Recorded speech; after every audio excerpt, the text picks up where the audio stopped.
What's up, everybody? I'm Aslan Hajavandi. He is Michael Langston. I'm 6'3". No, not really. I'm actually 6'1", Michael, but I'm fine. I'm proud of that, man. I think some of the recruiting services out there had Sidney Williams, a great prospect that Florida State was able to nab on signing day, listed at 6'3", but Florida State has listed him at 6'1". He's a guy that I think battled some injury. There was some relationship that was pre-existing with some of the guys that Mike Norvell brought in with him. So what are they ultimately bringing in with Sidney Williams becoming a Florida State Seminole?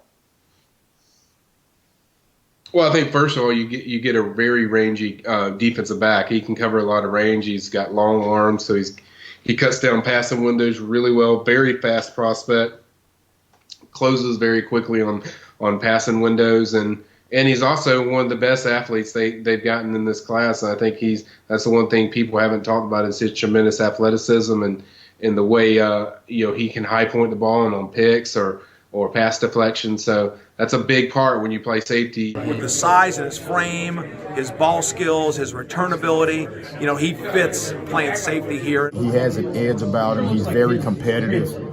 He was the best player at his high school. And as you go throughout the state and talk to the coaches that had to play against him, they all had nothing but great things to say about him. He's a great frame player. He's got corner coverage skills, but he's a 6'1", 195-pound body. He is the type of defensive back that Florida State was built on. So I really feel like he fits what we're doing, and it feels like family, which is what Coach Norvell values. All right, Michael, the guy's rangy. The coaches like him a lot. He went to Viger High School, which is in Mobile. It's a really big high school. It's the state of Alabama. How could a guy like that get away from the Yellowhammer State? But apparently he was a little bit limited with an injury. They're not too worried about it. But, how often have you seen guys that kind of get undervalued because they got injured in their senior year but then end up having really good college careers?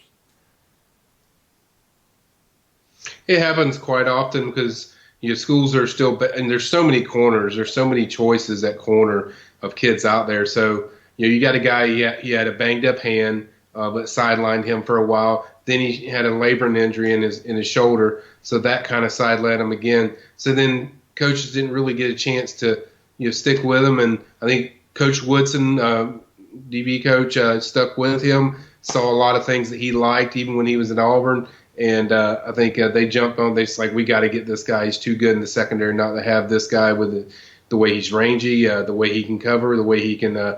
He's a ball hawk back there in the secondary, a center fielder, if you will. When you look at him, is there any game, is there any player, any sort of style you see when you look at him that it seems familiar? I had to think about it for a little bit, and the one name I think it's going to make people smile, and if he has a career like this guy, then I think FSU fans will be really happy. But it reminds me a lot of P.J. Williams out of high school, out of Ocala.